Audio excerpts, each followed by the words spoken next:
Well, Paul, two milestones for the game against Caley Thistle. 200 matches in charge of Cove, 500 games in management. Let's start with Cove first of all. It's been quite a roller coaster, hasn't it? Yeah, I've had a lot of success in the journey. With a few lows in between that, but in general it's been a good time for me. It's been especially managing in my career. It's been really enjoyable. And the opportunity arose. Was it something that you had any doubts about at the time when you were given the chance to take over from John? No, it wasn't. I met the chairman back in 2019, and we looked at his plans and the ambition going forward. With that sort of 5-year plan to get to the championship, we managed to get there in 3. Didn't quite work out. We managed to get there. Obviously, the disappointing getting relegated, but in general, it's been a good 5 years. So 200 games in charge of Cove, but 500 as a manager. Can you believe that? No, I can't. I was thinking about that this morning. It's, I think it's 14 years I've been involved as a manager, and the last 500 games is quite unique. Nowadays, some managers don't last 50 games. So with highs and lows in between that, but to last 500 games is quite impressive. So how did the Alloa job come about in the first place? I'd left Aberdeen, I'd retired through injury, and I got a phone call from Mike Mulroney asking if I'd be interested in the job. I was a player manager at the time, so I spoke to Mike and I got offered the job, and we had really good success here in the 3-year period that I was there. Managed to get 2 promotions to Alloa the Championship, the really good young squad of players when I went there. We actually started from scratch. We had no players when I went, and then we managed to build a really good team, a strong team.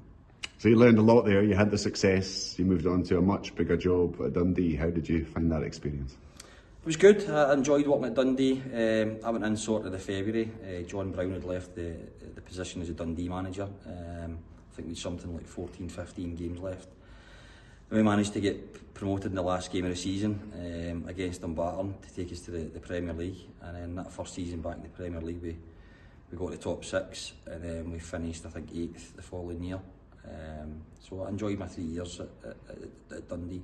It's inevitable in the management that you lose your job. You did so at Dundee, and you came back with Falkirk. Not the happiest experience? No, it was a difficult time at Falkirk, to be quite honest with you. There was a lot of things going on in the background, especially boardroom level. And then there was the change of the youth academy, that they sort of get rid of that and sort of went for the Brentford model. There was a lot of things going on in the background that probably people don't know about, and it was a really difficult period for myself here. So in between the 2 times at Cove, you also decided to have you're smiling already, a shot at English football. Do you regret that now? I think looking back, I think I do. I think it was a tough period for us. I think it was a difficult situation, and it wasn't always what it said on the tin, and it was a difficult time for us. And I think sometimes you look back, you think at the time it's the right decision, but probably looking back now, it wasn't the right decision to go there. But you got the opportunity to come back, and now we're at 200 for Cove, 500 all told. How would you say you've developed as a manager over the years?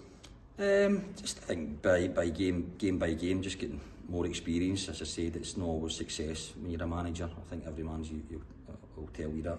You have your highs and your lows. I've had 5 promotions within that 500 games, so I've had a lot of good success. Obviously we've had the lows also, but I think that's what you find when you're in this game now. A lot of managers don't get to 500 games. I say they don't get to 50 games. Some don't get to 20 games. So I think it's getting more and more difficult now to manage. But to go 500 games is, I'm proud of it. Do you still adapt your style? Do you still learn? Do you still pick up things? Do you still get surprises on a week-to-week basis? Yeah, I don't think anything surprises you in this game. I think obviously, the game's changed, and you have to adapt. You have to evolve, especially with the players that's coming through now. So yeah, listen, nothing surprises you. I still enjoy it. I still love the game. I still get the bug for it, and hopefully we can get more success here at Cove.